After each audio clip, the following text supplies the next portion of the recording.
আসসালামু আলাইকুম বন্ধুরা, কেমন আছেন সবাই? আশা করছি আল্লাহর অশেষ রহমতে আপনারা সকলে খুবই ভালো আছেন এবং সুস্থ আছেন। আর আমিও ভালো আছি বন্ধুরা।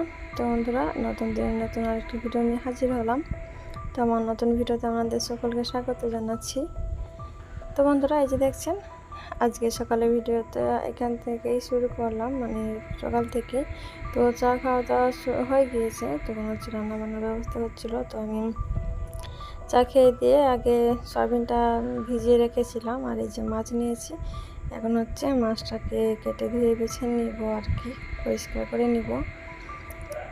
তো এই যে আমি এখন হচ্ছে মাছটাকে কেটে ধুয়ে রেখেছি আর কি।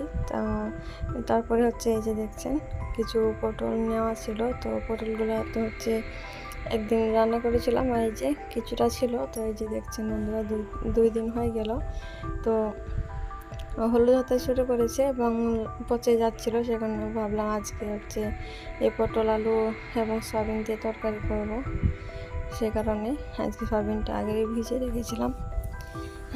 আর এই যে দেখছেন, আমি পটল আলুগুলোকে এভাবে করে কেটে নিয়েছি। দেখুন বন্ধুরা, কি সুন্দরভাবে গোল গোল করে চৌকো করে আমি গোল করে কেটে নিয়েছি আর কি পটলগুলোকে। আর এই যে মাছগুলো করছি আমি খুব সুন্দরভাবে ধুয়ে নিয়ে এসছি আর কি।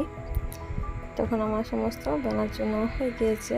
তো নিয়ে হচ্ছে এখন আজকে হচ্ছে মাছটা ভাজি করব, রান্না করব না, মাছ ভাজাটা রেখে দিব আর কি। তো আজকে যা 2-4 পিস খাওয়া হবে, আর বাকিটাকে কালকে রান্না করব।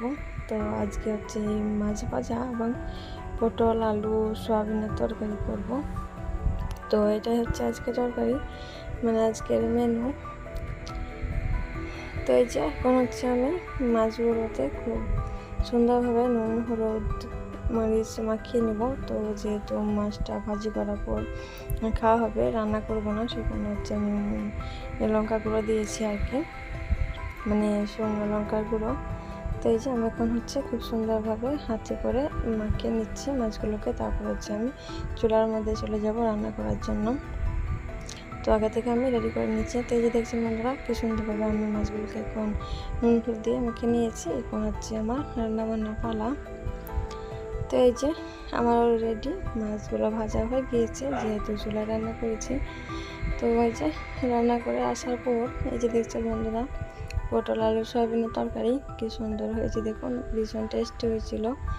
যেহেতু খাওয়া দাওয়া পরে ভেজে দিচ্ছি, যেহেতু রাত্রিবেলা ভেজে দিচ্ছি, এটা তো দুপুরে রাত্রে খাওয়া হয়ে গিয়েছে। আর যে মাছগুলোকে আমি খুব সুন্দরভাবে লাল লাল করে ভেজে নিয়েছি। তো যেগুলো আছে সেগুলো তো হচ্ছে আবার কালকে ঝোল করে রান্না করা হবে। তো এই যে দেখছেন বন্ধুরা, রান্না বান্না সেরে এখন হচ্ছে আমি বাকি কাজগুলোকে ছেড়ে নিচ্ছিলাম। তো এই যে ঘরগুলোকে আমি হচ্ছে খুব সুন্দরভাবে এখন ঝাড় দিয়ে নিচ্ছিলাম। তারপরে হচ্ছে বাকি অন্য কাজ করে নেব। তো বন্ধুরা, ভিডিওর পর্যায়ে এসে যদি ভিডিওতে এখন একটা লাইক দিয়ে না থাকেন, যদি ভুলে যান, তাহলে আপনাদেরকে আবার মনে করে দিচ্ছি যে পুরোনো কথা, প্লিজ ভিডিওতে একটা লাইক করে কন্টিনিউ করবেন। এবং ভিডিওতে নতুন বন্ধু হয়ে থাকলে চ্যানেলটি সাবস্ক্রাইব করে আমার পাশে থেকে যাবেন।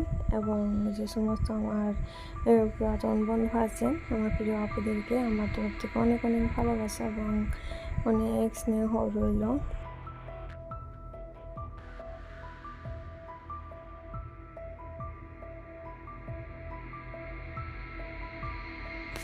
তারপরে যে দেখছেন বন্ধুরা, ঘরগুলো আমি খুব সুন্দরভাবে ঝাড় দিয়ে নিয়েছি।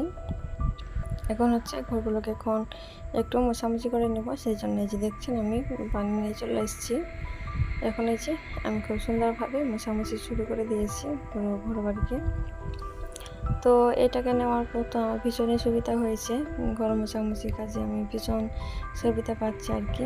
যেহেতু খাটের নিচগুলা খাটের তলাতে এবং শোকেস তলাতে প্রচণ্ড পরিমাণে ধুলো জমতো। তো আমি যখন কাপড় করে মুছতাম, তো খাটের তলাতে ঢুকে মুছতে হতো, তো ভীষণ অসুবিধা হতো, মাজা কোমরে ব্যথা হতো। তো এখন হচ্ছে সেটা করতে হয় না, বাইরে থেকেই হাত বাড়িয়ে খুব সহজে মুছে নেওয়া হয়। তো আমার ভীষণই সুবিধা হয়েছে এটা নিয়ে। তো এই দেখছেন বন্ধুরা, কথা বলতে বলতে আমার ফটো মোছা হয়ে গিয়েছে এবং একটা সময় বের করে গা ধুয়ে খাওয়া দাওয়া সেরে এখন হচ্ছে আমি এঁটোগুলোকে ধুতে চলে এসেছি। তো এই যে দেখছেন বন্ধুরা, এখন হচ্ছে আমি এটাগুলোকে ধুয়ে নিব, নিয়ে এখন একটু রেস্ট করবো আর কি। তো বন্ধুরা, ভিডিওটা আজকে এখানে শেষ করছি। কেমন হয়েছে অবশ্যই কমেন্ট করে জানিয়ে দিবেন। ভালো থাকবেন, সুস্থ থাকবেন। দেখা হবে অন্য কোনো দিন অন্য কোনো ভিডিওতে। আল্লাহ হাফেজ।